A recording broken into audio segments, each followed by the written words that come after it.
بسم اللہ الرحمن الرحیم، السلام علیکم۔ لائیو ڈاکٹر شاہد مسعود کے ساتھ میں ہوں سمیرہ سلیم۔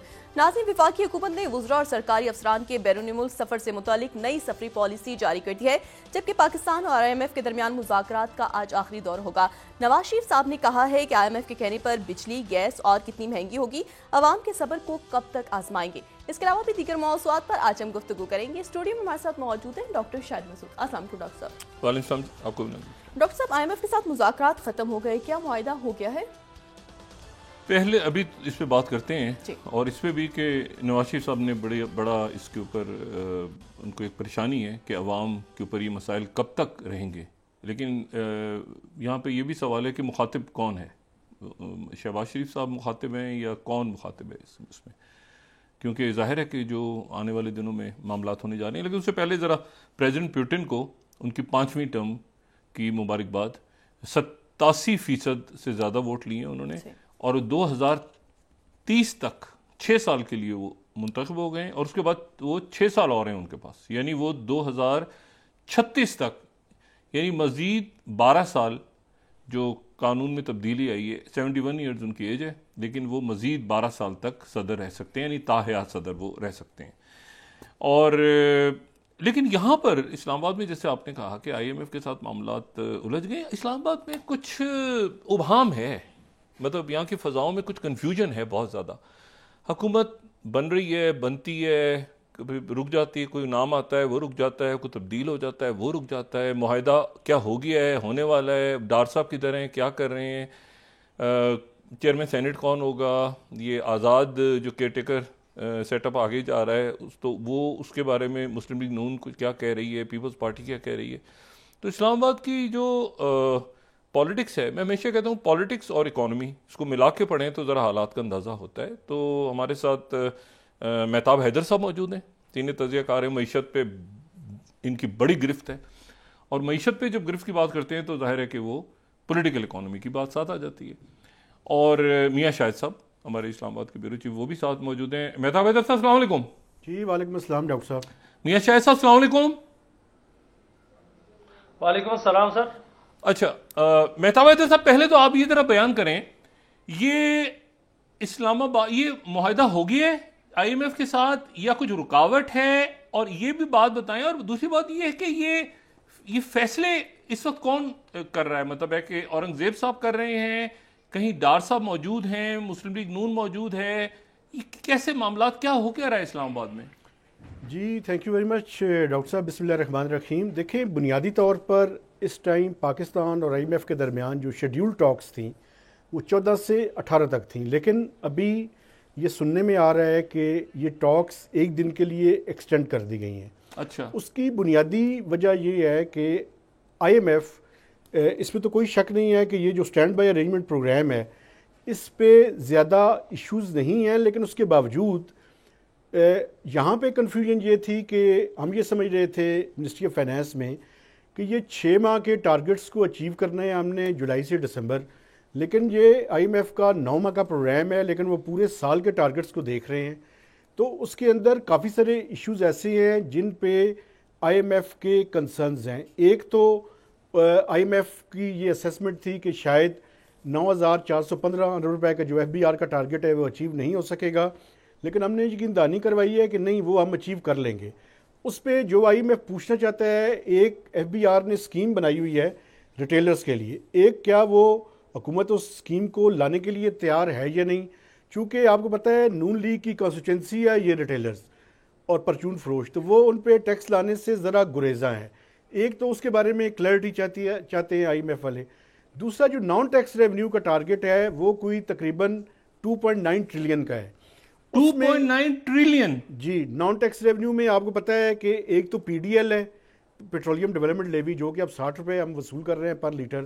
اس کے علاوہ اسٹیٹ بینک کے پروفٹس، پاسپورٹ فی، یہ لیویز چھوٹی موٹی، تو یہ ملا کے 2.9 ٹریلین ہے۔ لیکن پہلے 6 ماہ کے دوران جو اسٹیٹ بینک کا پروفٹ ہے وہ میکسیمم ہم لے چکے ہیں، کوئی 1.1 ٹریلین کے لگ بھگ ٹارگٹ ہے، اور کوئی 974 بلین ہم کلیکٹ کر چکے ہیں۔ تو اگر یہ ہے تو باقی ٹارگٹ کو کس طرح سے اچیو کیا جائے گا، یہ ایک IMF کا کنسرن ہے۔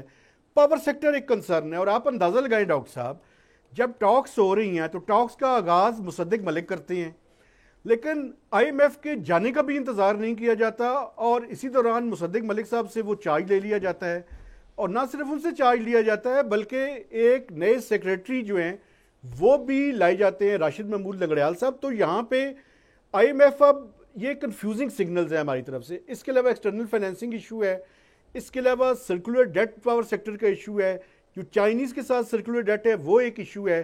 500 ارب روپے سے زائد کا چائنیز سرکولر ڈیٹ ہے.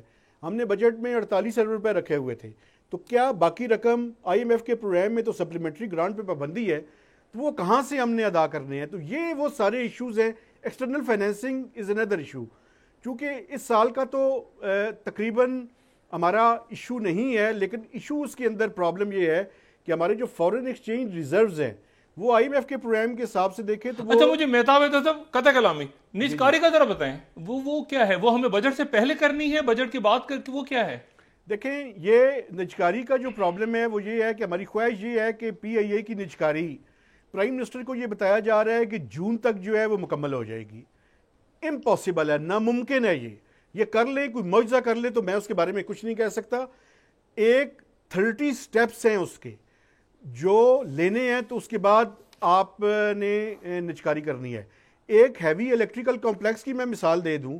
ایک چھوٹا سا ادارہ جس کی مالیت کوئی 1.4 ارب روپے تھی، اس کا جو سیل پرچیز ایگریمنٹ ہے وہ آج سے 2 سال پہلے ہوا، اور ابھی 2 سال گزرنے کے بعد اب فروری یا مارچ میں جو ہے وہ جا کے ہینڈ اوور ہوئی ہے. تو یہ اتنا کرٹیکل ہے، یہ اتنا آسان نہیں ہے جتنا اس کو سمجھا جا رہا ہے. اور پی آئی اے کی تو ٹرانزیکشنز کے اندر پاکستان کی آج تک کی ہسٹری میں سب سے زیادہ کمپلیکس اگر کوئی ٹرانزیکشن ہوگی تو وہ پی آئی اے کی ہوگی. اس میں ایک مرحلہ میں آپ کو بتا دیتا ہوں، صرف ایک سٹیج کے اوپر ہم نے کوئی 30 سے 35 کمرشل کریڈیٹرز ہیں جن سے این او سی لینا ہے. چونکہ آپ کو پتہ ہے کہ 8 سے 850 ارب روپے کی لائبلٹیز ہیں پی آئی اے کی. تو یہ کوئی اتنا آسان نہیں ہے. پھر اس کو بائیفرکیٹ کرنا ہے، پھر اس کے اوپر ڈیو ڈیلیجنس کرنی ہے. انویسٹر آئے گا، اس نے اپنی ڈیو ڈیلیجنس کرنی ہے. اگر 6 مہینوں میں اس کی پرائیویٹائزیشن ہو جائے تو میں اس کو کامیابی تصور کروں. نہیں، یہ کنڈیشن رکھی ہے انہوں نے کہ پی آئی اے کو اسی مطلب جون سے پہلے کرنی ہے نجکاری؟ نہیں، یہ کوئی کنڈیشن نہیں ہے. یہ پرائم منسٹر کو، جب پرائم منسٹر آئے تو ان کو یہ بریفنگ دی گئی کہ ہم جون سے پہلے کر لیں گے. لیکن میں یہ کہہ رہا ہوں کہ یہ امپاسبل ہے، یہ نہیں ہو سکتی. اور ابھی تو لٹیگیشن اور کورٹس کے مسائل بھی شروع ہو چکے ہیں اس کے اوپر. تو بنیادی طور پر یہ اتنا لینتھی پروسیس ہے کہ اس کو اتنی آسانی سے مکمل نہیں کیا جا سکتا. تو آف کورس پی آئی اے کا میں بھی سمجھتا ہوں کہ حل یہی ہے کہ اس کو پرائیویٹائز کیا جائے، لیکن اس کے جو ڈیڈ لائنز ہیں ان کو ریشلائز کرنے کی ضرورت ہے. اچھا، میں آپ کی طرف دوبارہ آتا ہوں اس نقطے کو لے کے.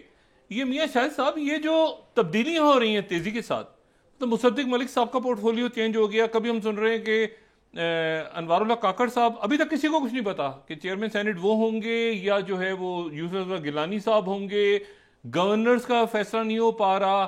آزاد جو ہیں اراکین کیئر ٹیکر کے، وہ کنٹینیو کریں گے، کیسے کریں گے؟ کیا یہ کچھ ابہام ہے؟ حکومت بن نہیں پا رہی، چل نہیں پا رہا سسٹم؟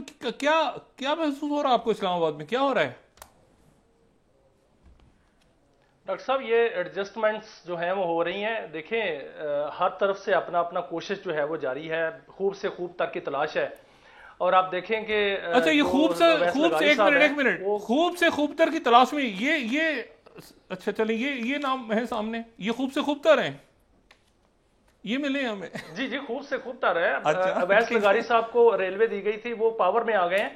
یہ خوب سے خوب تر ہے نا سر. اچھا. اور کاکڑ صاحب اگر چیئرمین کی دوڑ میں ہیں تو وہ بھی خوب سے خوب تر کی تلاش میں، اور کوشش بھی ہو رہی ہے. اس میں کوئی شک نہیں کہ کوشش ہو رہی ہے.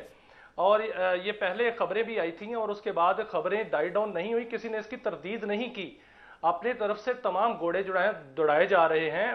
گیلانی صاحب جو ہیں وہ بھی اس دوڑ میں ہیں کہ وہ چیئرمین بن جائیں. کاکڑ صاحب بھی اس دوڑ میں ہیں کہ وہ سینیٹر بن کے چیئرمین بن جائیں. گیلانی صاحب تو سینیٹر بن چکے ہیں. پاور سیکٹر جو ہے یہ بہت بڑا سیکٹر ہے. اس میں ایک یونٹ کی قیمت ہے. اس میں جو ہے وہ بجلی کی قیمتوں میں اضافہ ہونا ہے.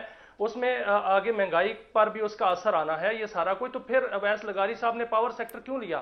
ریلوے کیوں نہیں لیا؟ ریلوے کو تو ابھی بہتر کرنے کی ضرورت تھی.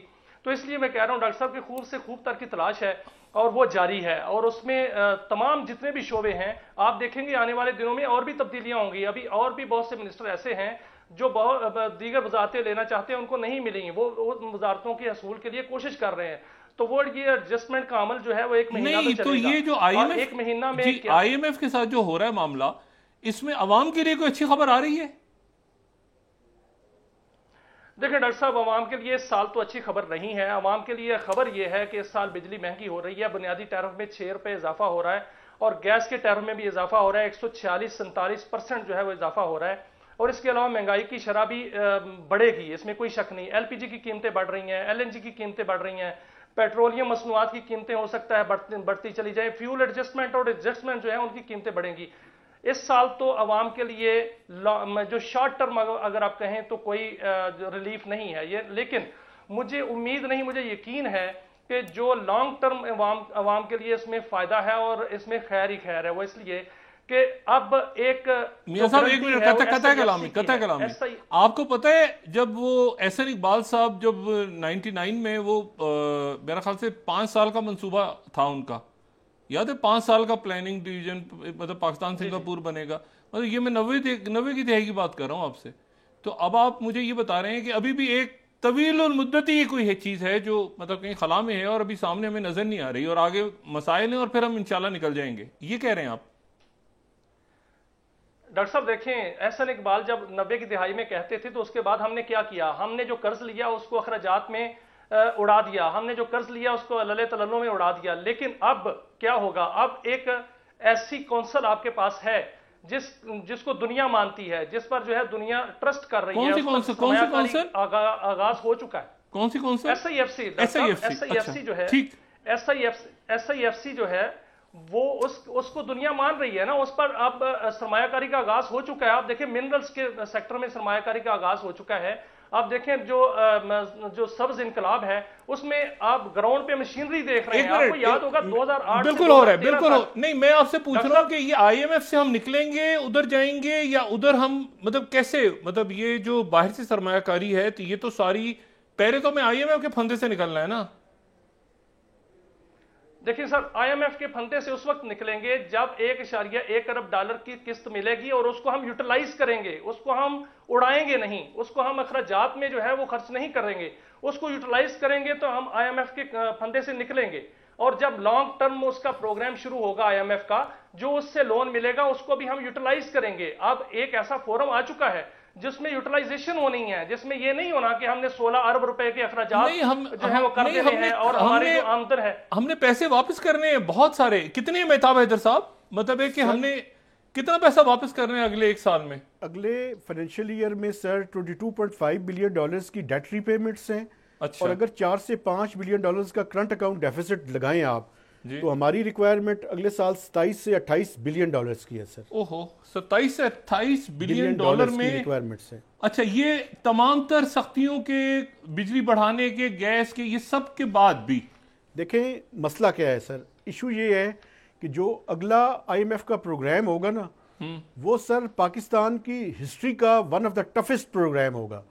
اس کی بنیادی وجہ یہ ہے کہ ہمارے جو ہولز ہیں وہ بڑھ گئے ہیں، وہ ہولز بڑے ہو گئے ہیں. ابھی اس ٹائم ڈسکشن اس بات پہ ہوگی اور ہم فارملی میرا خیال ہے کہ ہم چاہیں گے یہ کہ عید کے بعد جو آئی ایم ایف اور ورلڈ بینک کی اینول میٹنگ ہے امریکہ میں 15 سے 20 اپریل کے دوران، وہاں پہ پاکستان کا ڈیلیگیشن جائے گا فائنانس منسٹر کی سربراہی میں. تو وہاں جا کے ہم فارمل ایک اپلیکیشن فائل کر دیں گے جس میں ہم ان سے ریکویسٹ کریں گے کہ ایک تو ایکسٹینڈڈ فنڈ فیسلٹی کا پروگرام دیا جائے. اس کے اندر 2 آپشنز ہیں. ایک آپشن یہ ہے کہ پاکستان کا ایک کوٹا ہے، اس کوٹا سے زیادہ ریسورسز دیے جائیں. چونکہ وجہ کیا ہے؟ اس کی بنیادی وجہ یہ ہے کہ ابھی شاہد صاحب بات کر رہے تھے ایس آئی ایف سی کی.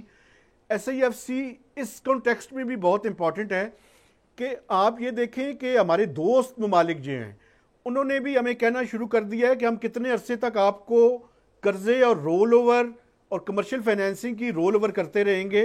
اب وقت آ گیا ہے کہ آپ ایسے پروجیکٹس لائیں کہ جس میں ہم انویسٹ کر سکیں. تو دوست ممالک جو قریبی بھی ہیں وہ رول اوورز کے لیے اور مزید قرضوں پہ قرضے دینے کے لیے تیار نہیں ہیں. تو اس وجہ سے ہم چاہتے یہ ہیں کہ IMF کا جو سائز آف دا پروگرام ہو وہ بڑا ہو، اور اس کے لیے دو آپشنز ہیں، یا تو ہم اپنا کوٹا ان سے ریکویسٹ کریں گے، اس میں IMF کے ایگزیکٹو بورڈ کی اپروول چاہیے ہوگی، اور وہ اپروول امریکہ بہادر کے بغیر نہیں ہو سکتی۔ دوسرا یہ ہے کہ ہم بنگلہ دیشی ماڈل کے اوپر جائیں اور ان سے ریکویسٹ کریں کہ آپ کلائمیٹ فائنانس کے جو پیسے ہیں وہ اس پروگرام کے ساتھ مرج کر دیں تاکہ ہمارے پروگرام کا سائز بڑا ہو سکے۔ لیکن ایک میں کوشچن کرنا چاہتا ہوں یہاں پہ، وہ کوشچن یہ ہے کہ اگر 5 پچھلے پروگرامز کو دیکھیں تو پاکستان کے پروگرام میں اور مصر کے پروگرام میں کوئی فرق نہیں ہے۔ ابھی مصر نے 6 مارچ کو IMF کے ساتھ ایک معاہدہ کیا ہے، اس معاہدے کے نکات جا کے پڑھ لیں۔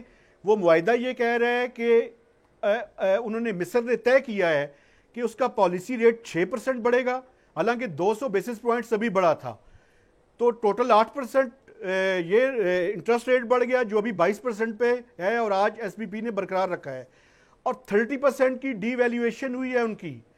یہ مطالبات ہیں اور یہ ایگریڈ کنڈیشنز ہیں IMF کی۔ تو پاکستان کا اور سمر کی سملیرٹیز ہیں، تو کہیں ایسا نہ ہو کہ مصر کا ماڈل پاکستان میں بھی لایا جائے اگلے IMF پروگرام کے حوالے سے۔ تو یہ کوئی کانٹوں کی یہ سیج ہے، یہ پھولوں کی سیج نہیں ہے آگے جو فائنانس منسٹری اگلے 2 سے 3 ماہ میں IMF کے ساتھ کرنے جا رہی ہے۔ اچھا، یہ جو میاں شاہد صاحب بات کر رہے ہیں کہ باہر سے سرمایہ کاری آ رہی ہے SIFC کے تحت، یہ ساری کی ساری جو ہے یہ لنکڈ ہے IMF کے پروگرام کے ساتھ یا الگ ہے، الگ سے سرمایہ کاری آ رہی ہے؟ سر بنیادی طور پہ ایک حوالے سے ڈائریکٹ تو میں نہیں کہتا کہ لنکڈ ہے، لیکن ایک حوالے سے لنکڈ ہے۔ اس کی وجہ یہ ہے کہ جب انویسٹر آئے گا پاکستان میں تو اس کی سب سے بڑی کنڈیشن یہ ہوگی کہ اس کو ڈیویڈنڈ اور پروفٹس فورن ایکسچینج میں باہر لانے کی اجازت دی جائے۔ تو اس ٹائم ہمارے فورن ایکسچینج ریزروز $8 بلین سے بھی نیچے کھڑے ہیں by state bank of Pakistan. تو یہ جو پرائیویٹ سیکٹر ہے اس کو اپنے ڈیویڈنڈس اور پروفٹس اس حد تک باہر لے جانے کی اجازت نہیں ہے، یہ ایک بڑا پرابلم ہے۔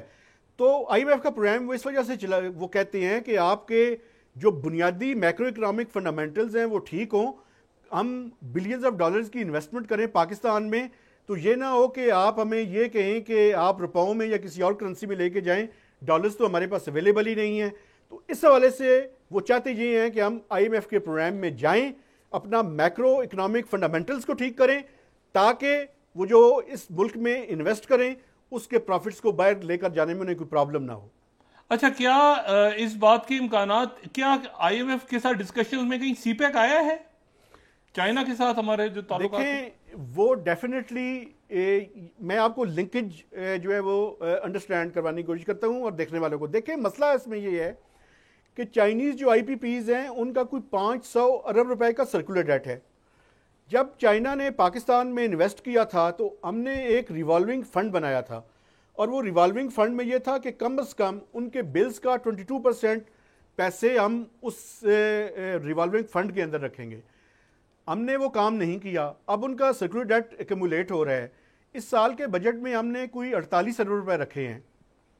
مسئلہ یہ ہے کہ IMF کے پروگرام میں یہ کنڈیشن ہے کہ آپ کوئی سپلیمنٹری گرانٹ نہیں دیں گے۔ تو اب ایشو یہ ہے کہ 500 ارب روپے ان کا ڈیو ہے، 48 ارب روپے سے زیادہ ہم نے الوکیشن نہیں رکھی ہوئی۔ IMF کے پروگرام کے تحت ہم کوئی سپلیمنٹری گرانٹ نہیں رکھ سکتے، تو ان کو یہ پیسے کہاں سے دیے جائیں گے، یہ ایک ایشو ہے۔ کیونکہ اس کی وجہ یہ ہے کہ اگر آپ 500 ارب روپے بجٹ سے نکال کے دیں گے تو اس کے نتیجے میں بجٹ ڈیفیسٹ کے اندر اضافہ ہو جائے گا، تو اس لیے یہ ایشو ہے۔ اچھا جی میاں شاہد صاحب، یہ تو پھر جو اچھا اس میں ذرا میں آپ سے معیشت پہ بھی یہ جو بات کی ہے اس کا جواب دینا چاہیں دیں۔ اسی میں یہ مطلب ہے کہ یہ آپ نے کہا گھوڑے دوڑا دیے ہیں اور سب وزارتوں کے پیچھے، اور جناب یہاں پہ اللہ تللے چل رہے ہیں، کوئی دور دور تک آپ کو کوئی اخراجات میں کمی نظر نہیں آ رہی۔ مطلب ایسے ہی ہو رہا ہے نا، حکومت بن رہی ہے، وہ کہہ رہے ہیں اچھا وہ کاغذات جمع ہو گئے، اور ٹھیک ہے سارا، لیکن یہ جو مطلب آپ کو کیا دو باتیں ایک ساتھ نظر آ رہی ہیں کہ ملک میں کیا ایشوز ہیں اور دوسری طرف کیا ایشوز چل رہے ہیں اس وقت سارے؟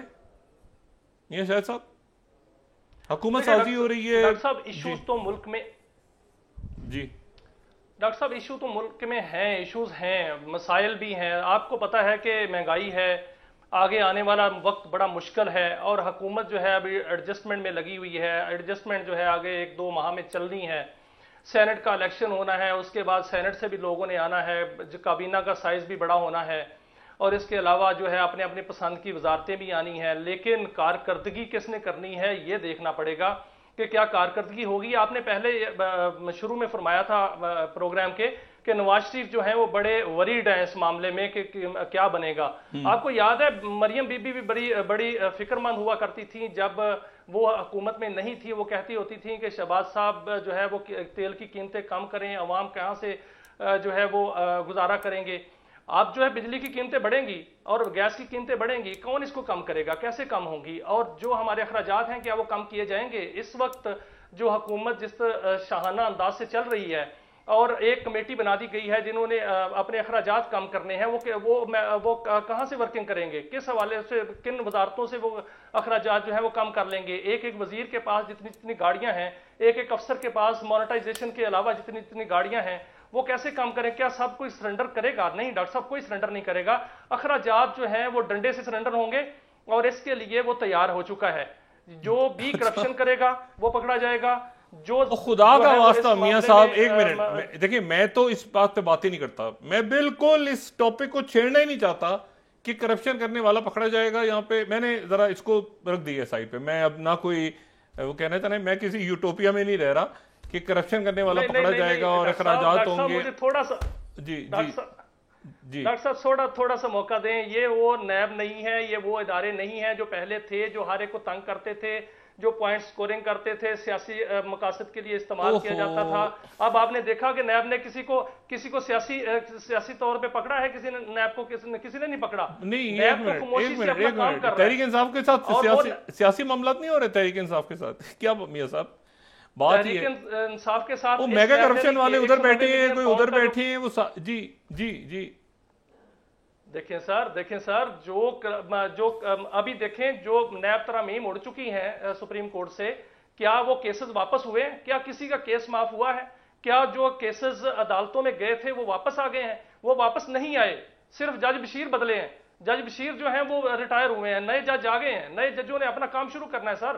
اور وہ کام جو ہے وہ شروع ہو چکا ہے, کام ہو رہا ہے. ان جو بڑے بڑے سکینڈلز ہیں, بڑے جو کرپشن ہو چکی ہے, اس پر تحقیقات خفیہ طریقے سے ہو رہی ہیں. اب اس طرح نہیں ہوگا کہ لوگوں کو بلا کے جو ہے وہ ذلیل کیا جائے گا. اب بالکل اس کہاں ہو رہی ہیں, کہاں پر ہو رہی ہیں, کس جگہ, کیسے, کہاں. چلیں میں ابھی دوبارہ آپ کی طرف آتا ہوں. آپ کہہ رہے ہیں کہ نیب ابھی بھی زندہ ہے اور یہ کرپشن وغیرہ کے ہوگا, جب یعنی اربوں روپیہ. یہ مہتاب حیدر صاحب جو باتیں میاں شاہد صاحب کر رہے ہیں کہ اخراجات میں کمی کرنی ہوگی یا یہ کہ احتساب ہوگا, یہ باتیں آپ بھی سن رہے ہیں. میں نے تو خیر اس ٹاپک کو ڈسکس کرنا ختم کر دیا ہے. آپ سمجھتے ہیں کہ یہ باتیں ممکن ہیں کہ اخراجات حکومت کم کرے گی اپنے وزراء سادگی سے؟ مطلب آپ کو دسترخوان پہ بیٹھے نظر آئے گی ہماری اشرافیہ. وزراء کی بات نہیں کر رہا میں, پوری ایلیٹ کلاس کی بات کر رہا ہوں. اور ان کے پیسے جو باہر پڑے ہوتے تھے ایک زمانے میں, اربوں روپیہ ملک سے باہر, وہ بھی شاید ختم ہو گیا, وہ بھی واپس لے آئے ہیں اپنا. آپ کو لگتا ہے کہ کوئی سادگی کی کمیٹیاں وغیرہ جو بن رہی ہیں ان میں کوئی دم ہے؟ ڈاکٹر صاحب میں تو صرف یاد دہانی کروانا چاہتا ہوں کہ پی ڈی ایم کی جو لاسٹ گورنمنٹ تھی اس میں بھی ایک آسٹریریٹی کی کمیٹی بنی تھی. اچھا, اس کمیٹی کا کیا ہوا تھا؟ ایک بھی جو اعلان کیا تھا اس پہ عمل درآمد نہیں ہوا تھا. تو یہ آسٹریریٹی دکھانے کے لیے ہے, اچھی بات ہے, آپ ایک نیریٹو بلڈ کرنے کی کوشش کریں. ایک چیز ہے جو میں سمجھتا ہوں کہ یہ پہلی جو میں جرنلزم میں آیا ڈاکٹر صاحب, تو 2000 مشرف صاحب کے زمانے میں ایک اسی طرح کا بنا تھا, ایک کمیٹی بنی تھی پلاننگ کمیشن میں کہ حکومتی اخراجات کو کس طرح سے کم کیا جائے. تو میں تو 2001 کے بعد سے یہ کمیٹیاں اور یہ ساری چیزیں دیکھ رہا ہوں. مسئلہ یہ ہے کہ یہ بیوروکریسی کی اس کے اندر آپ یہ دیکھیں کہ وہ کس طرح سے ان کو الجھاتے ہیں. اب اللہ کرے ایک چیز کے بارے میں ویسے کام کر رہے ہیں, وہ کام یہ ہے کہ 80th امینڈمنٹ کے بعد جو فیڈرل گورنمنٹ میں منسٹریز ہیں جو ڈیوالو ہو چکی ہیں, تو کیا ان منسٹریز کی گنجائش اسلام آباد میں ہے کہ ان کو رکھا جائے, یا صرف منسٹرز بنانے کے لیے اور لوگوں کو ایڈجسٹ کرنے کے لیے وہ کیا جاتا ہے. لیکن مجھے ابھی بھی یقین نہیں ہے, میں یقین کے ساتھ نہیں کہہ سکتا کہ یہ صرف کمیٹی ہوگی یا کچھ عمل درآمد بھی ہوگا. مجھے تو ابھی بھی شک ہے. اور دوسرا جہاں تک آپ اکاؤنٹیبلٹی اور اشرافیہ کی بات کر رہے ہیں، آئی ڈونٹ تھنک سو کہ اس ملک کے اندر جو ہے وہ ان کے بارے میں کچھ ہوگا. دو طبقے رہیں گے آئی ایم ایف کے نیکسٹ پروگرام کے بعد، یا غریب ہوں گے یا امیر ہوں گے. یہ جو درمیانی طبقہ ہے نا، یہ جس کو برجوا کلاس کہتے ہیں، جو مڈل کلاس ہوتی ہے، جو کسی بھی سوسائٹی میں اسٹرگل کر رہی ہوتی ہے، ان کا سب سے زیادہ بڑا ایشو ہے کہ وہ کیسے سروائیو وہ میرے خیال سے تحلیل ہو رہی ہے، آہستہ آہستہ غائب ہو رہی ہے. یہی سب سے بڑا پرابلم ہے کہ اگلا جو آئی ایم ایف کا پروگرام ہے جو 3 یا 5 سال کا ہوگا، اس میں عام آدمی جو مڈل کلاس کا ہے اس کا گزارا کیسے ہوگا. میں آپ کو ایک مثال دے دیتا ہوں. ابھی سیلریڈ کلاس جو ہے اس کے 7 سلیبز ہیں جن پہ جو ہے وہ ٹیکس اس کا ادا ہوتا ہے. آئی ایم ایف کی پروپوزل ہے اور اس پہ عمل بھی ہوگا. وہ پروپوزل یہ ہے کہ 7 کو کم کر کے 4 کر دیا جائے. ان 4 میں سب سے زیادہ جو متاثر ہوں گے وہ 2 لاکھ روپے سے لے کر جو 3 لاکھ روپے تک سیلری لینے والے، 1.5 لاکھ سے 3 لاکھ روپے کے درمیان جن کی سیلری ہے، ان کا ٹیکس ڈبل ہو جائے گا. تو دوسری طرف جی ایس ٹی، آپ یہ دیکھیں آئی ایم ایف کی ایک اور پروپوزل بھی میں آپ کو بتاتا ہوں. ابھی ہم 60 روپے پر لیٹر پی ڈی ایل دے رہے ہیں. آئی ایم ایف یہ کہہ رہے ہیں کہ پی او ایل پروڈکٹس کے اوپر 18% جی ایس ٹی بھی لگایا جائے. تو یہ بنیادی طور پر غریب مڈل کلاس کے لیے میں سمجھتا ہوں کہ ایک بڑا سخت پروگرام ہے. پرابلم کیا ہے؟ پرابلم یہ ہے، ایک بات ہے، میں ایس آئی ایف سی کو اس حوالے سے میں سمجھتا ہوں بڑا امپورٹنٹ ہے کہ بیوروکریسی جس طرح سے ریڈ ٹیپزم کے ذریعے چیزوں کو روکتی ہے. پاکستان میں آپ کو پتہ ہے اسلام آباد میں بیوروکریسی کی کیپیبلٹی کیا ہے. بیوروکریسی کی کیپیبلٹی یہ نہیں ہے کہ انہوں نے کوئی پروجیکٹ کروانا ہے، ان کی کیپیبلٹی یہ ہے کہ انہوں نے پروجیکٹ رکوانا ہے. تو اگر ون ونڈو آپریشن کے ذریعے کچھ بینکیبل پروجیکٹس پاکستان میں لگ جائیں، لیکن آپ دیکھ لیں ابھی تک ایس آئی ایف سی کو بھی دسمبر تک یہ تھا کہ پتہ نہیں کتنے بلینز آف ڈالرز کی انویسٹمنٹ آ جائے گی، ابھی تک آئی تو کوئی بھی نہیں ہے. تو کام کرنا پڑے گا ہم سب کو مل کر، تب ہی یہ پروجیکٹس پاکستان میں آئیں گے. آئی ایم ایف کا پروگرام بھی کرنا پڑے گا اور اس پہ عمل درآمد بھی کرنا پڑے گا. اچھا نہیں، لیکن یہ جب سخت یعنی ان کے ساتھ ہم نیگوشیٹ کر رہے ہوں گے اور بڑا سخت آپ کہہ رہے ہیں کہ اگلا جو پروگرام ہوگا وہ اس سے بہت زیادہ سخت ہوگا، ٹفسٹ آپ کہہ رہے ہیں، تو اس وقت تک تو پھر یہ انویسٹمنٹس آ رہی ہوں گی نا، کیونکہ وہاں سے ایک ونڈو ہم نے کھول لی ہوگی آئی ایم ایف کے ساتھ، تو اور اس کے نتیجے میں کوئی اثر پڑے گا. ایک بار دوسرا میں ذرا وقفہ لے کے آپ سے یہ پوچھتا ہوں کہ وزیر اپنی اپنی جگہ خوش ہیں اس وقت، یا کچھ یعنی حکومت، یعنی جیسے آج فیصل واڈا صاحب نے کہا کہ ابھی تو بھائی پارٹیوں کی کوئی ہے ہی نہیں، آزاد کا وقت چل رہا ہے اور پھر دیکھ لیں گے کون سی پارٹی آتی ہے. تو یہ کیا معاملات ہیں؟ ایک وقفے کے بعد ذرا دوبارہ ہم مہتاب حیدر صاحب سے اور میاں شاہد صاحب سے پوچھتے ہیں کہ یہ کیا ہے اسلام آباد میں آزاد حکومت ہے. جی ناظرین واپس آتے ہیں چھوٹے سے بریک کے بعد.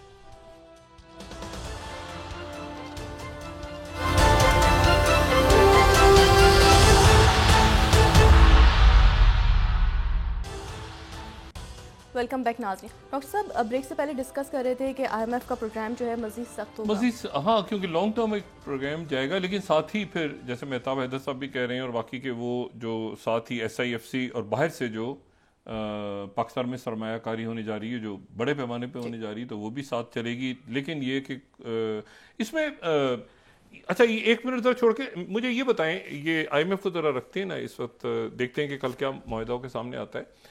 مہتاب حیدر صاحب، یہ جو ابھی حکومت بڑھ رہی ہے، مزید بڑھنے جا رہی ہے اور وزارتیں ان کا پتہ نہیں ہے، جیسے ڈار صاحب کیا وزارت خارجہ میں خوش ہیں؟ پیپلز پارٹی جو ہے وہ کیا شامل ہوگی اس میں؟ پرائیویٹائزیشن کی مخالفت کرے گی؟ طے ہو گئی یہ ساری چیزیں یا ابھی ابہام ہے بہت ساری جگہوں پہ؟ ڈاکٹر صاحب میرا خیال میں تو بالکل ابہام کی صورتحال موجود ہے، لیکن آپ اس کے اندر یہ بھی دیکھیں، مجھے تو یہ محسوس ہوتا ہے کہ یہ کیئر ٹیکرز کی ایکسٹینشن ہے. یہ اس کی وجہ یہ ہے کہ اگر آپ دیکھ لیں محسن نقوی صاحب بڑے ہی باصلاحیت ہوں گے جی، میں مان سکتا ہوں. انوار کاکڑ صاحب اگر کوئی اپنی امپورٹنٹ پوزیشنز پہ اپنی نگاہ جمائے بیٹھے ہیں تو ڈیفینیٹلی ان کو بھی کہیں نہ کہیں سے کوئی نہ کوئی آشیرواد تو حاصل ہوگی. اس کے علاوہ آپ یہ دیکھیں کہ جو سب سے زیادہ اسٹرانگ کنٹینڈر تھے منسٹری آف فائنانس کے ڈار صاحب، ان کو جو ہے وہ وزارت نہیں ملی. میں یہ مانتا ہوں کہ ابھی جو موجودہ وزیر ہیں ان کے بھی بڑے قریبی تعلقات ہیں میاں صاحبان کے ساتھ، چونکہ رمزے صاحب کے ساتھ ان کی قریبی رشتہ داری ہے. لیکن بہرحال یہ ایک بینکر ہیں اور انہوں نے، آپ نے پتہ ہے آپ کو کہ نیشنلٹی جو ہے وہ چھوڑی اور انہوں نے وہ پاکستان میں یہ واپس آئے. آئی ایف آئیز کے ساتھ بھی ان کے تعلقات ہیں. میری ایک ملاقات ہوئی ہے ان سے، میں نے بڑا کینڈیڈ اور کلیئر ہیڈڈ انہیں پایا ہے. لیکن میں آپ کو ایک بات بتاؤں، اتنے بڑے چیلنجز ہیں اور اگلے 3 ماہ جو ہیں وہ یہ ڈٹرمن کر دیں گے کہ ان کی جو نیگوشیٹنگ پاورز ہیں وہ کتنی ہیں. چونکہ اس ٹائم 3 چیلنجز ان کے سامنے ہیں. ایک تو یہ جو موجودہ پروگرام ہے جس کی امید یہ ہے کہ کل تک سٹاف لیول ایگریمنٹ ہو جائے گا، ایک تو یہ اس پروگرام کو کنکلوڈ کرنا ہے. دوسرا جو سب سے امپورٹنٹ ایشو ہے وہ یہ ہے کہ اگلے ایک medium to long term programme I M F کے ساتھ نیگوشیٹ کرنا ہے. یہ کوئی اتنا آسان نہیں ہوگا. مجھے ایک بات صرف یہ کوئی سمجھا دے، آپ دونوں شخصیات ظاہر گہری نظر رکھتے ہیں سیاست پہ. کسی ملک کا کوئی سسٹم چاہے وہ کسی خلیجی ریاست کا ہو، چاہے وہ امریکہ میں ہو، چاہے یورپ میں ہو، وہ کسی اکاؤنٹیبلٹی پروسیس کے بغیر چل سکتا ہے کوئی بھی. جس کو میں ہمیشہ کہتا ہوں کہ ایک بہت بڑا کنواں ہے جس میں بہت سارے ایک جانور پڑے ہوئے ہیں، اور جب تک ان کو نہیں نکالیں گے آپ اربوں روپیہ اس میں قرض ڈالتے رہیں، آپ یہ اللہ تللے چلتے رہیں گے. نجی طیارے اڑ رہے ہیں ادھر سے ادھر، وہ جناب ملک سے باہر بھی نجی طیاروں میں جا رہے ہیں، اندر بھی آ رہے ہیں. ایک عجیب تماشا. بات یہ ہے ساری کہ یہ ان کو جب تک آپ نہیں ختم، آپ کہہ رہے ہیں ایک امیر ہو جائے گا، تو ایک طبقہ امیر نہیں ہوگا، وہ تو امیر ترین سے ترین ہو جائے گا، وہ تو بہت ہی اوپر ہو جائے گا، وہ تو ارب خراب ہوتی ہے غالباً پہلے ہی. اور ایک جو ہے وہ بالکل غریب ہے جو کچلا جائے گا نیچے. تو یہ تو سوشل انریسٹ ہے مکمل. اس کا کوئی حل ہے اس وقت ایس آئی ایف سی کے پاس یا کسی اور کے پاس؟ ڈاکٹر صاحب اگر مجھے اجازت دیں تو میں دیکھیں، یہ جو ایک اکنامکس میں ایک تھیوری ہمیں پڑھائی جاتی ہے اور یہ سارے اکانومسٹ پڑھاتے ہیں، وہ کہتے ہیں یہ ٹرکل ڈاؤن ایفیکٹ ہوگا. ٹرکل ڈاؤن ایفیکٹ سے مراد یہ ہے کہ پہلے ہمیشہ جو گروتھ ہوتی ہے اس کا فائدہ امیروں کو پہنچتا ہے، آہستہ آہستہ کرتے کرتے وہ مڈل انکم اور پھر آخر میں غریبوں تک پہنچ ہی جاتا ہے. تو یہ ٹرکل ڈاؤن ایفیکٹ جو ہے اس کے اثرات جو ہیں وہ ہم نے تو آج تک وہ ڈیویڈنڈس کم از کم اپنے سوسائٹی میں نہیں دیکھے. ایشو یہ ہے کہ ایک طرف ہم نے، اب میں آپ کو بتاؤں جو میری نظر میں چیلنج ہے، وہ چیلنج یہ ہے کہ ایک طرف ہم نے امریکہ کی آشیرواد کے ذریعے آئی ایم ایف کا پروگرام کرنا ہے، دوسری طرف ہم نے سی پیک کے ذریعے پاکستان میں انڈسٹریلائزیشن اور ایگریکلچر سیکٹر کو ٹرانسفارم کرنا ہے. یہ میں سمجھتا ہوں کہ سب سے بڑا چیلنج ہے اور یہ کوئی اتنا آسان نہیں ہے. یہ ان کو درمیان میں سے نکل کر کوئی ویژنری لیڈرشپ اس ملک کو سٹیئر کر کے لے جائے، اور میں سمجھتا ہوں دونوں یہی حال ہے. آپ یہ دیکھیں نا، سی پیک کے جو ڈیویڈنڈس کا ٹائم ہے وہ یہ ہے کہ ہم نے جو انفراسٹرکچر کے پروجیکٹس تھے وہ لگا لیے، بجلی کے پروجیکٹس تھے ان پہ بڑا کرٹیسزم ہے، وہ کسی ٹائم کیا جا سکتا ہے، وہ بھی لگ گئے. اب تو پرابلم پاکستان میں یہ ہے کہ ہم نے کیپیسٹی ری پیمنٹس کرنی ہے، بجلی ہمارے پاس پڑی ہوئی ہے، یوٹیلائز کرنے کے لیے ہمارے پاس ہے نہیں. تو انڈسٹری لگانی ہے، انڈسٹری لگے گی تو روزگار پیدا ہوگا. ایگریکلچر کے اندر بنیادی طور پہ ٹیکنالوجی لانی ہے تاکہ ہماری پروڈکٹیوٹی کے اندر اضافہ ہو. ابھی ایس آئی ایف سی کی ہم بات کر رہے ہیں. ایس آئی ایف سی کا میں سمجھتا ہوں جو میجر چیلنج ہے وہ یہ ہے کہ یہ جو بنیادی طور پہ انویسٹمنٹ لائی جائے گی ایگریکلچر سیکٹر کے اندر، یہ بڑا اچھا ہے، لیکن مجھے یہ بتایا جائے کہ اس کی جو پروڈکشن ہوگی کیا وہ ساری کی ساری ایکسپورٹ ہوگی، یا جو پاکستان میں اس ٹائم $10 بلین کی کھانے پینے کی چیزیں ہم امپورٹ کر رہے ہیں. میں اگر گنوانا شروع کر دوں، ہم گندم امپورٹ کر رہے ہیں، پچھلے سال ہم نے کپاس جو ہے وہ کاٹن امپورٹ کی، سال پتہ نہیں کتنی کرنی پڑے، میرے خیال میں اس سال بھی ہمیں کرنی پڑے گی. چاول وہ واحد فصل ہے جو اس سال ہم نے ایکسپورٹ کی ہے اور ہمیں اسی سے $2.5 بلین کا اضافہ ہوا ہے. پلسز دالیں ہم امپورٹ کرتے ہیں، پام آئل ہم امپورٹ کرتے ہیں. تو یہ ایگریکلچر ملک ہونے کے باوجود $10 بلین کی ہماری امپورٹس ہیں ایگریکلچر کی. تو وہ جو پروڈکٹیوٹی ہوگی، جو پروڈکشن ہوگی، یہ نہ ہو کہ وہ ساری کی ساری ایکسپورٹ ہو جائے، اس کی کچھ پاکستان کو بھی، کہ لوگوں کو بھی اس کا بینیفٹ اور ڈیویڈنڈز جو ہے وہ پہنچنے چاہیے. میاں شاہد صاحب آپ یہ بتائیں، آپ کو کہیں کسی جگہ اسلام آباد میں ابھی پچھلے سال 2 سال 4 سال 10 سال آپ بھی صحافت میں ہیں، آپ کو کہیں پر کسی جگہ کوئی حکومتی اخراجات کہیں کم ہوتے نظر آئے ہیں کسی جگہ، یا بڑھتے نظر آئے؟ مطلب آپ کو کہیں نظر آئے کہ جی حکومتی اخراجات میں کمی ہو گئی؟ مطلب جو جاتا ہے پتہ چلتا ہے اتنے اربوں روپے کے قرض لگا کے، اور وہ جناب ملک اس کے دور میں اس سے زیادہ ہو گئے، اس سے دور میں کہیں آپ کو نظر آ رہی ہے مطلب ایک چھوٹی سی چیز بھی کہ حکومتی اخراجات کم ہوں گے اور ایلیٹ کلاس جو ایلیٹ کیپچر ہے اس ملک پہ وہ ختم ہوگا؟ جی، اور وہ لوگ خود اپنے بارے میں قانون سازی کیسے کریں گے؟ جی جی جی جی دیکھیں ڈاکٹر صاحب میں یہی بات کرنے لگا ہوں کہ 1985 سے لے کر اب تک ایسا نہیں ہوا، نہ احتساب ہوا ہے، نہ اخراجات کم ہوئے ہیں، اور نہ ایلیٹ کلاس جو ہے اس کو کسی نے ہاتھ ڈالا ہے، اور نہ یہ کیا ہے کہ ہم اپنے اخراجات کم کر لیں. لیکن آپ نے دیکھا کہ ہمارے پاس ابھی مہتاب صاحب بتا رہے تھے کہ گندم کا جو ہے بحران آیا. گندم ہمارے پاس ٹارگٹ سے زیادہ ہوتی ہے لیکن بحران آتا ہے. جو چاول ہے ہم ٹارگٹ سے زیادہ ہوتے ہیں، بحران آتا ہے. چینی بحران زیادہ ہوتی ہے، بحران آتا ہے. کیوں آتا ہے؟ وہ سمگل ہوتی ہے. یہ چیزیں جب رک جائیں گی تو عام بندے تک وہ اس کے اثرات پہنچیں گے. مہتاب صاحب کہہ رہے تھے کہ کیا ساری چیزیں ایکسپورٹ ہوں گی یا وہ عام جو پروڈکشن ہے وہ عام آدمی تک بھی پہنچے گی؟ دیکھیں اب آلو کی بات میں کر لیتا ہوں، اب اس میں بات کر لیتے ہیں. آلو کا بیج جو ہے وہ ہم 7-8 ارب روپے کا امپورٹ کرتے ہیں، لیکن کوریا کی مدد سے ہم نے یہاں پر وہ پلانٹ لگا لیا ہے جس سے آلو کا نیوکلس سیڈ جو ہے وہ تیار ہو چکا ہے، اور وہ ہم 7-8 ارب روپیہ اپنا بچائیں گے. اسی طرح ہم چاول میں وہ پیداوار لے چکے ہیں جو 120 من فی ایکڑ دیتی ہے، اس سے ہم اپنی پیداوار کو بڑھا کر عام آدمی تک اس کے اثرات پہنچائیں گے. جو گندم ہے وہ SIFC کے تحت میں کہتا ہوں کہ جو سب انقلاب ہے اس کا کانسیپٹ ہی یہ ہے کہ عام آدمی تک اس کے اثرات نہ صرف پہنچے بلکہ عام آدمی کی حالت جو ہے وہ بہتر ہو. اور یہ سب کچھ اس وقت ہونا ہے جب یہ جو ہم اپنے اخراجات جو ہیں وہ تو کم کریں گے ہی، جب احتساب ہوگا. احتساب لازمی ہے، احتساب کے بغیر جو کچھ بھی کر لے نہیں ہوگا، لیکن احتساب ہو کر رہے گا اور ہونا ہے.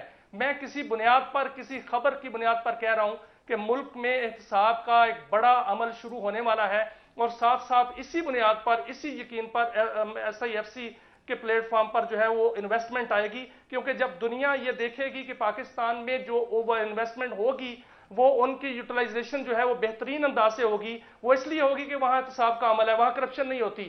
ہمارے ہاں جو سرمایہ کاری کیوں نہیں ہوتی کہ کرپشن ہے.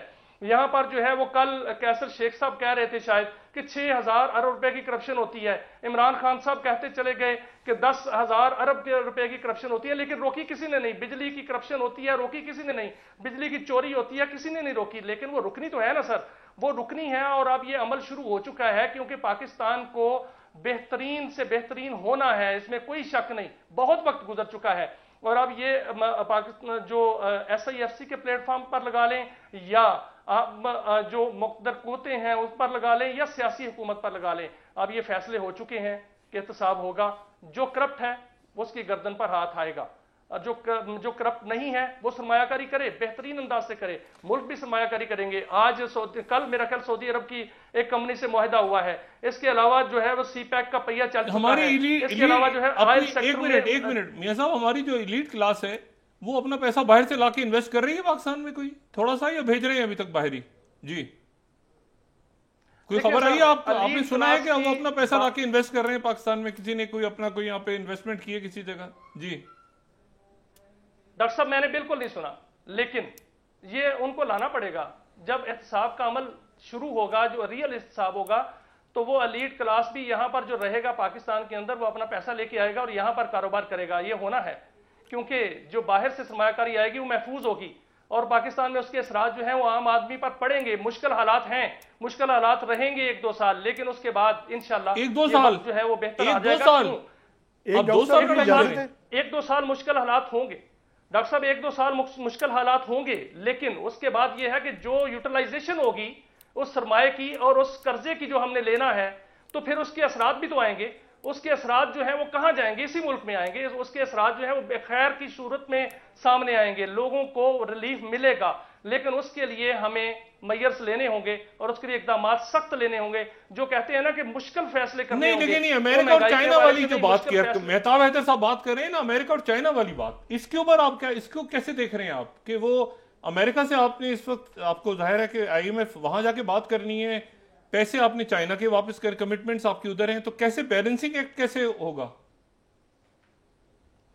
دیکھیں سر، معاملہ یہ ہے کہ ہمیں ایک فیصلہ لینا ہے. وہ فیصلہ شاید ہو چکا ہے کہ ہمیں اپنی سمت درست کرنی ہے. ہم نے سمت درست کر چکے ہیں. وہ اس طرف ہم چل پڑے ہیں کہ جس میں امداد نہیں، سرمایہ کاری ہے اور تجارت ہے.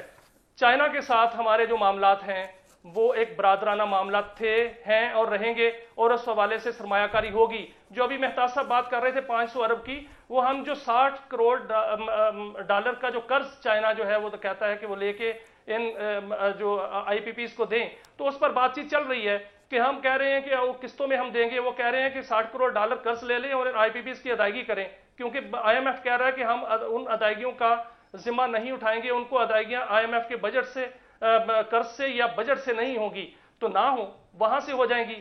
لیکن وہ پیسہ ضائع نہیں ہونا چاہیے، وہ پیسہ جو ہے وہ یوٹیلائز ہونا چاہیے. اگر آئی ایم ایف کا جو آئی پی پیز ہیں ان کی ادائیگیاں کرنی ہیں تو اس کے بعد وہ آئی پی پیز جو ہیں وہ سفید ہاتھی نہیں بنیں گے. وہ آئی پی پیز جو ہیں وہ بجلی دیں گے عوام کو. اب دیکھیں وہ آئی پی پیز کون سے ہیں. وہ آئی پی پیز جو ہیں وہ ایفیشینٹ آئی پی پیز ہیں. وہ آئی پی پیز مظفر گڑھ کے نہیں ہیں. وہ آئی پی پیز جام شوروں کے نہیں ہیں جو کہ 60 روپے میں بجلی بناتے ہیں. وہ آئی پی پیز جو ہیں وہ سستی بجلی پیدا کرتے ہیں. ان سے ہمیں سستی بجلی لینی ہے اور ہمیں بلا تعطل اور قابل برداشت بجلی حاصل کرنی ہے. میں مہتاب صاحب سے سوال پوچھتا ہوں کہ یہ بتائیے گا کہ یہ جو ہم نے چائنا کو واپس کرنے پیسے، آئی ایم ایف نے کہا کہ سپلیمنٹری گرانٹ نہ دی جائے، لیکن کہیں سی پیک کا یا اس طرح کی کوئی کنڈیشن تو نہیں ہے آئی ایم ایف، یا وہ اشارے دے رہا ہے کہ بھئی چائنا سے آپ ہٹیں اور ہماری طرف آئیں؟ سر میں اس طرح کی کوئی کنڈیشن نہیں ہے، لیکن ایک چیز آگے چل کے ہو سکتی ہے. اچھا. اور وہ میجر ہے، اور وہ یہ ہے کہ سری لنکا کی میں مثال آپ کے سامنے رکھتا ہوں. سری لنکا جس ٹائم ڈیفالٹ ہوا اس میں سب سے بڑا ایشو یہ تھا کہ ان سے آئی ایم ایف نے یہ کہا کہ آپ بائیلیٹرل سے اپنا لون ریسٹرکچر کروا کے لائیں. اب دیکھنا یہ ہے کہ یہ جو اگلا آئی ایم ایف کا پروگرام ہے، اور میں یہی کہتا ہوں کہ یہ ہمارے نیگوشیٹرز کا ہے کہ وہ کس طرح سے ہم نیگوشیٹ کریں گے اس کو. کوئی ایسی شرط نہ آ جائے کہ جو بائیلیٹرل ڈیٹ ہے ہمارا بڑے ممالک کے ساتھ، جن میں چائنا سب سے سر فہرست ہے، کیونکہ اس کا ڈیٹ جو بائیلیٹرل ڈیٹ ہے سارا ملا جلا کر وہ کوئی تقریباً $34 بلین کا ہے. تو یہ ڈیٹ ریسٹرکچرنگ کی ان کی طرف سے کوئی شرط عائد نہ ہو جائے.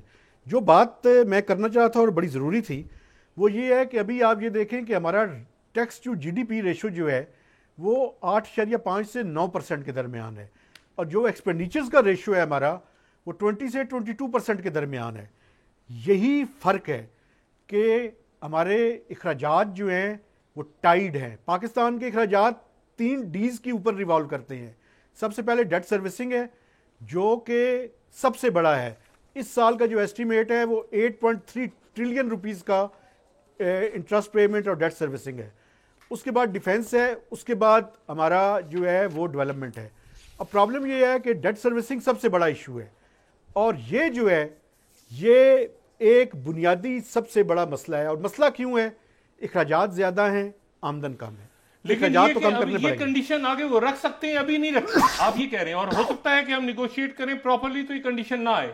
یہ بالکل ممکن ہے کہ یہ کنڈیشن آئے یا نہ آئے، لیکن یہ خطرہ موجود ہے کہ شاید یہ کنڈیشن آئے گی. ہاں، لیکن یہ کہ کوئی کلوزنگ ریمارکس آپ دیں گے میاں شاہد صاحب؟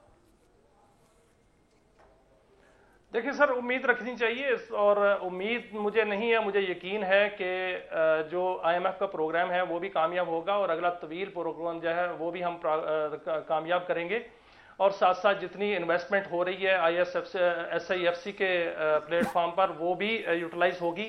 اور آنے والے دن جو ہیں وہ اس سال جو ہے وہ مشکل ہے، اور لوگ ذرا گھوڑے دوڑانا کم کر دیں گے سیٹوں کے لیے. یہ بھی ضروری ہے نا، سیٹوں کے لیے گھوڑے دوڑانا کم کر دیں گے لوگ، یہ بھی ضروری ہے سر. جی بالکل ایسا ہے، اور یہ ہونا ہے. اور انشاءاللہ یہ سال جو ہے وہ میں تو اس کے احتساب کا سال کہتا ہوں، اور یہ احتساب کا سال بھی ہوگا. اور اگلے سال جب ہم اسی وقت یہ بات کر رہے ہوں گے انشاءاللہ، تو ہم اس طرح کی بات نہیں کر رہے ہوں گے، ہم یہ کر رہے ہوں گے کہ آئندہ آنے والے دن بہترین آ رہے ہیں اور آنے والے دن کی ہم اچھی پروڈکشن جو ہے وہ کر رہے ہوں گے انشاءاللہ۔ بہت تو شکریہ۔ یہ بات اس وقت ہونی ہے جب احتساب ہوگا، احتساب تو ہونا ہے سر۔ مہتاب صاحب بہت شکریہ آپ کا بھی، اور میاں شاہ صاحب آپ کا بہت شکریہ۔ جی دونوں مہمانوں نے جو بات کی اس میں دیکھتے ہیں کل کیا ہوگی، اور انشاءاللہ اس سے تو گرداب سے نکلنا ہے، لیکن یہ بات اچھی ہے کہ ایک جگہ پر یہاں آ کے سب کو احساس ضرور ہو رہا ہے کہ امیر سے امیر ترین کلاس ہوگی، جیسے مہتاب حیدر صاحب نے کہا، اور دوسری بات یہ ہے کہ ایک مڈل کلاس غائب ہو رہی ہے آہستہ آہستہ، یعنی اگر وہ آدمی جو سفید پوشی سے اپنا گھر چلاتا تھا وہ گھر چلانے کے قابل نہیں رہا، تو اس کا مطلب ہے کہ وہ بھی کیا وہ بے نظیر انکم سپورٹ پروگرام میں چلا جائے گا، کیا کرے گا؟ مڈل کلاس تو بہت ضروری ہے کسی معاشرے کے اندر۔ اب مسئلہ یہ ہے کہ یہ تو اب بڑا چیلنج ہے، اور میں امید کرتا ہوں کہ اس کے اوپر ہوگا، اور افغانستان کے ساتھ ہماری کشیدگی بڑی ہے، اس میں کمی آنی چاہیے، اور اس کے ساتھ ہی ٹاکس دوبارہ قطر میں شروع ہیں، لیکن اسرائیل کا جو ہے وہ ابھی بھی جاہریت ہے، آج بھی انہوں نے شفا ہاسپٹل کے اوپر اٹیک کیا ہے غزہ میں، وہ بھی سارے معاملات ہیں، اس پہ کل بات کریں گے۔ لیکن یہ ہے کہ یہ جو بھاگ دوڑ ہو رہی ہے سیٹوں کے لیے، نشستوں کے لیے، ادھر وزارت ادھر، اس کے آپٹکس عوام پر اچھے نہیں جا رہے، اور بہت ہی برے، بہت ہی غلط وقت پہ جا رہے ہیں۔ اس بات کا ہمارے اکابرین کو احساس ہونا چاہیے کہ یہ جو کچھ تماشا لگا ہوا اقتدار کا، یہ اس وقت یہ اس کا وقت مناسب نہیں تھا کہ جب قیمتیں بھی بڑھ رہی ہیں، یہ بھی ہو رہا ہے تو ایک سادہ سی کیبنٹ بہت بڑی نہیں ہے، کیبنٹ چھوٹی ہے ابھی تک، لیکن یہ ہے کہ اس کے جو اخراجات ہمیں نظر آ رہے ہیں اس میں بھی کمی ہونی چاہیے، اور جیسا کہ پروگرام میں بات بھی ہوئی کہ کئی وزارتوں کی ضرورت ہی نہیں، تو ان کو پھر ختم کر کے، لیکن پھر ان کے جو ملازمین ہیں وہ کہاں جائیں گے، یہ بھی ایک سوال ہے۔ تو ایک میرے خیال سے لانگ ٹرم پالیسی بنانی ضروری ہے، اور سرجری کی ضرورت ہے، یا پیناڈول سے کام نہیں چلے گا، ایسپرین سے کام نہیں چلے گا، سرجری کی ضرورت ہے، اور سرجری جو ہے وہ سرجنز کا جو دل ہے وہ مطلب ہے کہ وہ جب سرجری کرتے ہیں تو وہ بیماری کا علاج کر رہے ہوتے ہیں، اصل میں وہ چاقو سے مار نہیں رہے ہوتے کسی کو۔ جی بہت شکریہ ڈاکٹر صاحب۔ ناظرین کے ساتھ ہی آج کا پروگرام اپنے اختتام کو پہنچا، مجھے سمیرہ سلیم کو اجازت دیجیے، اللہ نگہبان۔ جی ڈاکٹر، اپنے دوستوں رشتہ داروں گرد و نواح کے لوگوں کا سب خیال رکھیے گا، اللہ حافظ۔